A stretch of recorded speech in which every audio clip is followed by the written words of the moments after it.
Hello friends, எப்படி இருக்கீங்க? எல்லோரும் நல்லா இருக்கீங்களா? எல்லோரும் நான் நல்லா இருக்கேன். நான் இப்போ கருப்பு உளுந்தங்களி கிண்ட போகிறேன். இது நம்ம கை வலி, மூட்டு வலி, கால் வலி, இடுப்பு வலி, உடல் சோர்வு இந்த மாதிரி உள்ளவங்களுக்கு இந்த கருப்பு உளுந்தங்களி ரொம்ப நல்லது.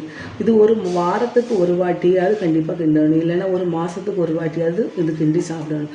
இது வயதுக்கு வந்த பிள்ளைங்களுக்கு நல்ல ஒரு உணவு. இது அவங்களுக்கு அடிக்கடி கிண்டி கொடுக்கலாம். இதுக்கு நான் என்னென்ன பொருட்கள் தேவைன்னு இப்போ நான் சொல்கிறேன். கருப்பு உளுந்து 1/2 கிலோ,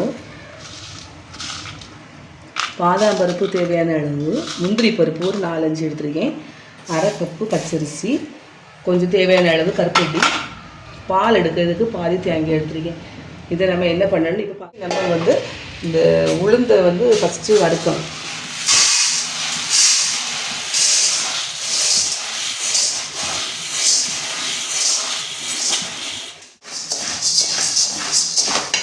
ஃப்ரெண்ட்ஸ், இந்த உளுந்து எப்படி நமக்கு வறுபட்டிருக்கணும்னு நம்ம கண்டுபிடிக்கணும்னா, சரி கொஞ்சம் வெள்ளை உளுந்து எடுத்து இதில் போடணும். போட்டால் உளுந்து நமக்கு பொன்னிறமாக வரும்போது இதுவும் வறுத்துட்டுன்னு கண்டுபிடிச்சிடலாம்.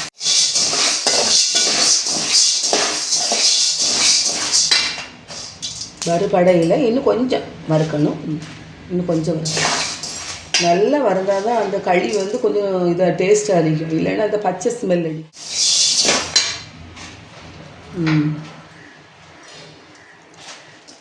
வறந்துட்டு ஃப்ரெண்ட்ஸ், இதை எடுத்து நம்ம மாற்றிட வேண்டியது.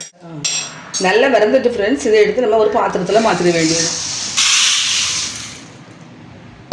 சரி, இனி அடுத்து அந்த அரிசி எடுத்து வச்சுருக்க முடியும், 1/2 கப் அரிசி, அதை எடுத்து வறுக்கணும்.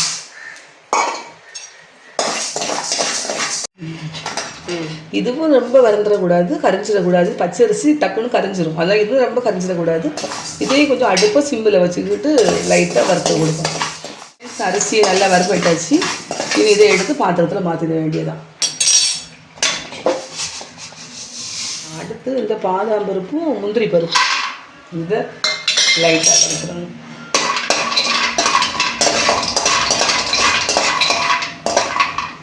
இதை கொஞ்சம் 2 நிமிஷம் வறுக்கணும். இந்த பாதாம் பருப்பு கொஞ்சம் இதாகணும். 2 நிமிஷம் வறுக்கணும்.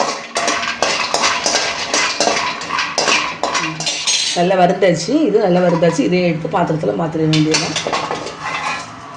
சரி, வறுக்க வேண்டிய விஷயங்கள்லாம் முடிஞ்சுது. இனி இதை கொஞ்சம் ஆற வச்சு மிக்ஸி சாரில் அடிச்சிட வேண்டியதுதான்.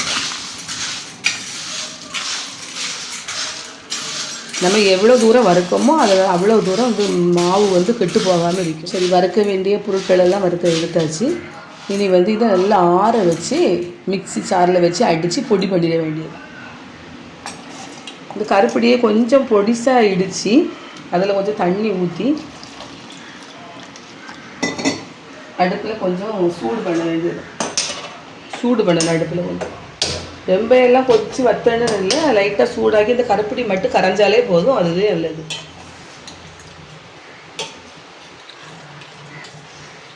கருப்படியே கொஞ்சம் கரைய விடணும். கருப்படி மட்டும் கரைஞ்சாலே போதும், தண்ணி வத்தணும்னு அவசியம் இல்லை. நம்ம வறுத்து வச்சது ஆறியாச்சு. அதை எடுத்து நம்ம மிக்ஸி சாரில் போட்டு அரைச்சிட வேண்டியதுதான். நல்லா ஆறின பிறகு அரைங்க, இல்லைன்னா மிக்ஸி இதாயிடும்.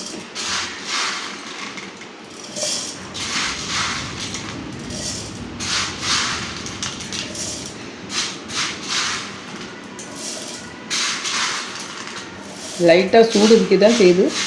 கம்ப்ளீட்டாக ஆறணும். கம்ப்ளீட்டாக ஆறின பிறகு தான் அரைக்க முடியும்.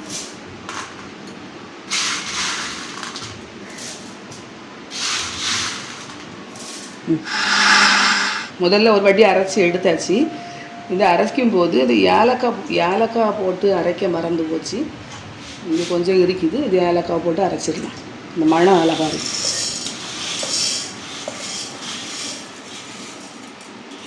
அந்த ஏலக்காய் போடும்போது இது மணம் நல்லா இருக்கும், இந்த களி மணம் நல்லா இருக்கும். இதில் லைட்டாக சுக்கும் போடலாம். ஆனால் சரி, இது கேட்டு ஏலக்காய் மட்டும் போட்டால் போதும். நம்ம அடுத்து இனி தேங்காய் பால் எடுக்கலாம். இப்போ நம்ம தண்ணி ஊற்றியும் களியை கிண்டலாம், பிரச்சனை கிடையாது. ஆனால் இது தேங்காய் பால் எடுக்கும்போது கொஞ்சம் டேஸ்ட்டாக வரும், அதனால தான் நம்ம தேங்காய் பால் எடுக்கேன். தண்ணி ஊற்றி நம்ம மாவை கரைச்சி கிண்டலாம். தேங்காய் பால் எடுத்தாச்சு. தேங்காய் பால் எடுத்து அரைச்சி எடுக்க வேண்டியது தான். ஏற்கனவே நான் ஃபஸ்ட்டு ஒரு வாட்டி எடுத்து அரைச்சி வச்சுருக்கேன். இது 2வது வாட்டி தான் அரைச்சி ஊற்றுறேன். அவ்வளோதான். இதில் ஒரு 2 ஸ்பூன் மாவை போட்டு நல்லா கலக்கிட வேண்டியது தான். 2 ஸ்பூன் 2.5 ஸ்பூன் போடணும். கலக்கிக்கிட்டு நம்ம அடுப்பில் வைக்கும்போது கொஞ்சம் ஈஸியாக கட்டி பிடிக்காது. அடுப்பில் வச்சுக்கிட்டு நம்ம கலக்கும்போது எல்லாமே கட்டியாக திரண்டுரும்.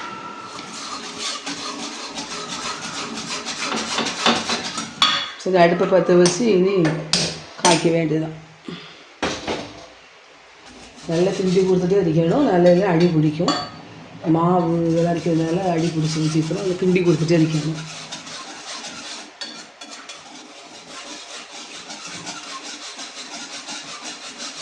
இந்த களி வந்து முன்னாடி எங்கள் அம்மா எல்லாம் எங்களுக்கு கிண்டி தருவாங்க இந்த களியை.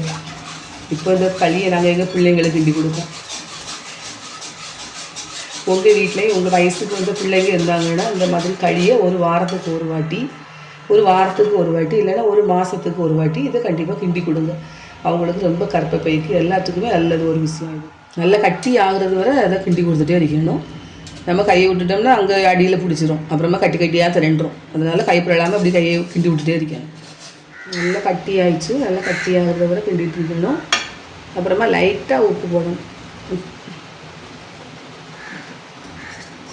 லைட்டாக உப்பு போட்டு நல்லா கிண்டணும். அடுத்து இந்த கருப்படியை அரைச்சி ஊற்றணும். சூடு பண்ணி வச்சுருக்க முடியாது. கருப்படி கரைஞ்சிருக்குது. அந்த கரைஞ்ச கருப்படியை இந்த களிக்குள்ளே தூக்கி ஊற்ற முடியாது. நல்லா மிக்ஸ் பண்ணணும்.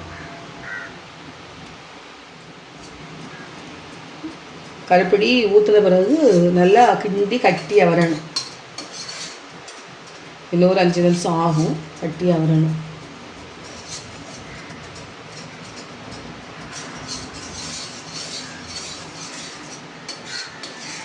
இரும்பு சட்டியாக இருக்கிறதுனால இது சீக்கிரம் அடி பிடிக்காது.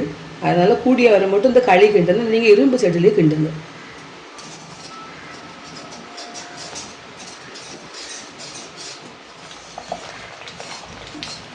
நல்லா வெந்து வரணும். தண்ணி கொஞ்சம் அதிகமாக வைக்கிறதுனால நல்லா வற்றணும். கொஞ்சம் நல்லா வற்றி வரட்டும். அதுக்கப்புறமா இந்த ஒரு 1/4 கப்பு நல்லெண்ணெய் ஊற்றணும். கண்டிப்பாக நல்லெண்ணெய் ஊற்றணும். இந்த நல்லெண்ணெய் ஊற்றும் போது தான் நமக்கு இந்த இடுப்பு வலி, முதுகு வலி, கால் வலி இதெல்லாம் வராது. இந்த களிக்கு வந்து நல்லெண்ணெய் தான் முக்கியம். அப்புறம் மக்களே, இந்த வீடியோ உங்களுக்கு பிடிச்சிருந்தால் லைக் பண்ணுங்கள், ஷேர் பண்ணுங்கள், சப்ஸ்கிரைப் பண்ணுங்கள். அப்படியே பக்கத்தில் இருக்கிற பெல் பட்டனையும் கிளிக் பண்ணுங்கள். அப்போது தான் நான் போடக்கூடிய வீடியோ உடனுக்குடன் உங்களுக்கு வரும். களி எல்லாம் ரெடி ஆயாச்சு. நல்லா வெந்தாச்சு. இனி இந்த இறக்கி சாப்பிட கொடுக்க வேண்டியது தான். வேறு ஒன்றும் இல்லை. அதுக்கப்புறமா ஃப்ரெண்ட்ஸ் வந்து பெண்கள் வந்து நீங்கள் இந்த களியை அடிக்கடி வச்சு சாப்பிடுங்க.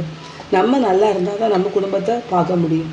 அதனால் நம்ம தான் முதல்ல முக்கியம் குடும்பத்துக்கு. அதனால் இந்த களியை அடிக்கடி வச்சு சாப்பிடுங்க. உடம்பை பாதிச்சு சாப்பிட கொடுக்க போகிறேன். இது ரொம்ப கட்டியாக இருந்தால் சாப்பிட்றதுக்கு ஒரு மாதிரி இருக்கும். இதுதான் கரெக்டான ஸ்டேஜ். இப்படியே கொடுத்தாலே போதும். இதில் வந்து உங்களுக்கு நல்லெண்ணெய் ஊற்றி சாப்பிடணுன்னா நல்லெண்ணெய் ஊற்றலாம். பால் ஊற்றி சாப்பிடணுன்னா பால் ஊற்றி சாப்பிடணும். நான் ஏற்கனவே நல்லெண்ணெய் ஊற்றுனதுனால பால் ஊற்றி கொடுக்கேன். நீங்கள் பால் ஊற்றி சாப்பிடுங்க.